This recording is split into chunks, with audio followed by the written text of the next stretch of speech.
welcome to this week's episode of Cooking with Connie. As you can tell, we're in a different kitchen this week because we are traveling and we're in Osing, New York for our niece Caroline Schick's graduation party. So we're kind of improvising because we don't have all of our kitchen stuff, but we're going to make this work. So this week's recipe is a salted caramel crackle. All right, and I've done a few substitutions because you know me, I always like to try to make things a little healthier. So instead of Rice Krispies, we're going to use our puffed quinoa in it for that crunch. And then it had, and you could use the Chex, but I just decided for nutritive value, I ended up with 4 cups of different nuts. So I've got macadamia, I've got cashews, I've got walnuts, and pecans in this blend, okay? So we're going to start with making the caramel sauce. So I've got 2 sticks of butter in here. And then we're going to use a cup of our golden monk fruit. Okay, so that's what this is. And we're going to cook this caramel sauce down. So this is going to be a pretty simple recipe if I can figure out how to work the stove. This one. All right. So what we're going to do is we're just going to go ahead and melt the butter and the caramel and start cooking this, and then we'll add some other things. So we'll be back shortly when we get to the caramelized stage so you kind of see what that looks like.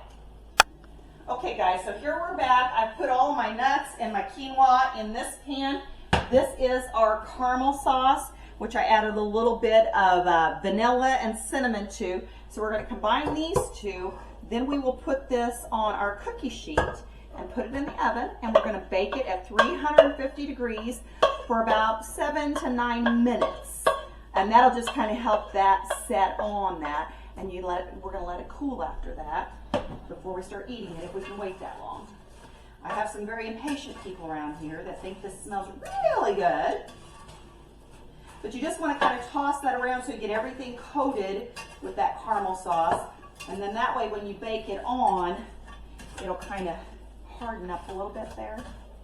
Kind of like when you're making granola and stuff, if you've ever done that. Now we're supposed to have parchment paper on our things, which would make it easier, but we don't have any parchment paper, but we did find a baking sheet. So you want to kind of spread it out as thin as possible. That way things kind of set up a little bit. Oh, it really smells good. So with this caramel, it was more of a caramel sauce, so we let it thicken, but we didn't necessarily let it get like into the caramely stage.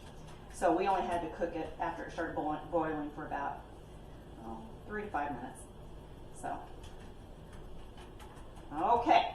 So I'm going to put this in the oven, and we will be back when it comes out. See you soon.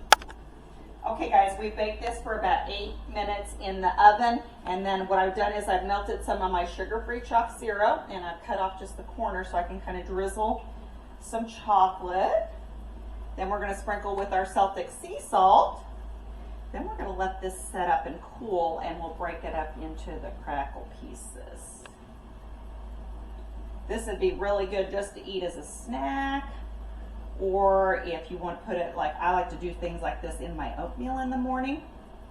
So just a really good alternative to some of that junky junk stuff. So we'll be back once this gets set up, and then we'll show you how we break it apart and what the final product looks like. So see.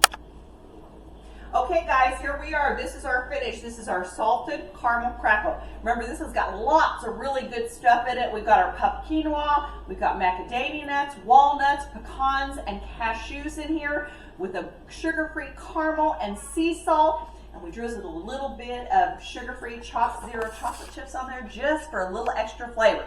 So this is going to be a really yummy treat. You can use it as a topping with yogurt. There's just a lot of things that you can do with this and add a lot of nutrition to your daily diet. So remember, this is Cooking with Connie. For all your gluten-free, sugar-free cooking needs, check us out. Make sure you like, share, subscribe, and don't forget our cookbook's available on Amazon, Cooking with Connie by Connie J. Wilson.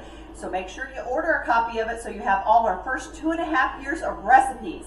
So this week, make sure to make some good choices.